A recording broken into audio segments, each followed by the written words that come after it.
स्नान और नहाने में क्या अंतर है। एक बार देवी सत्यभामा ने देवी रुक्मिणी से पूछा कि दीदी, क्या आपको मालूम है कि श्री कृष्ण जी बार बार द्रौपदी से मिलने क्यों जाते हैं। कोई अपनी बहन के घर बार बार मिलने थोड़ी ना जाता है। मुझे तो लगता है कुछ गड़बड़ है। ऐसा क्या है जो बार बार द्रौपदी के घर जाते हैं। तो देवी रुक्मिणी ने कहा, बेकार की बातें मत करो, ये बहन भाई का पवित्र संबंध है। जाओ, जाकर अपना काम करो। ठाकुर जी सब समझ गए और कहीं जाने लगे तो देवी सत्यभामा ने पूछा कि प्रभु, आप कहाँ जा रहे हो। तो ठाकुर जी ने कहा कि मैं द्रौपदी के घर जा रहा हूँ। अब तो सत्यभामा जी और बेचैन हो गई और तुरंत देवी रुक्मिणी से बोली, देखो दीदी, फिर वहीं द्रौपदी के घर जा रहे हैं।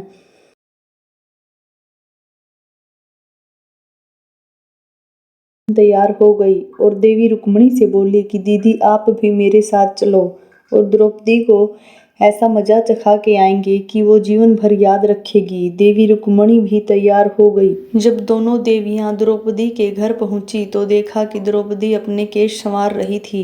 जब द्रौपदी केश संवार रही थी तो भगवान श्री कृष्ण ने पूछा, द्रौपदी क्या कर रही हो। तो द्रौपदी बोली, भैया केस सवार के अभी आई। तो भगवान बोले, तुम काहे को केस सवार रही हो।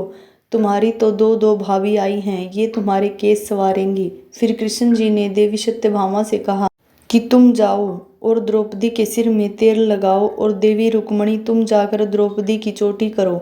सत्यभामा जी ने रुक्मिणी से कहा, बड़ा अच्छा मौका मिला है, ऐसा तेल लगाऊंगी कि इसकी खोपड़ी के एक एक बाल तोड़ के रख दूंगी। और जैसे ही सत्यभामा जी ने द्रौपदी के सिर में तेल लगाना शुरू किया और एक बाल को तोड़ा तो बाल तोड़ते ही आवाज आई, हे कृष्ण, हे कृष्ण। फिर दूसरा बाल तोड़ा, फिर आवाज आई, हे कृष्ण, हे कृष्ण। फिर तीसरा बाल तोड़ा तो फिर आवाज आई, हे कृष्ण, हे कृष्ण। सत्यभामा जी को समझ नहीं आया और रुक्मिणी देवी से पूछा, दीदी, आखिर ऐसी क्या बात है। द्रौपदी के मस्तक से जो भी बाल तोड़ती हूँ तो कृष्ण का नाम क्यों निकल कर आता है। रुक्मिणी जी बोली, मैं तो नहीं जानती। पीछे से भगवान बोले, देवी सत्यभामा, तुम देवी रुक्मिणी से पूछ रही थी कि मैं दौड़ दौड़ कर इस द्रौपदी के घर क्यों आ जाता हूँ। क्योंकि पूरे भूमंडल पर, पूरी पृथ्वी पर कोई संत और कोई साधु, कोई सन्यासी, कोई तपस्वी, कोई साधक, कोई उपासक ऐसा नहीं हुआ जिसने एक दिन में 3.5 करोड़ बार मेरा नाम लिया हो। और द्रौपदी केवल ऐसी है जो एक दिन में 3.5 करोड़ बार मेरा नाम लेती है, प्रतिदिन स्नान करती है। इसीलिए इसके हर रोम रोम में कृष्ण नजर आता है और इसीलिए मैं रोज इसके पास आता हूँ।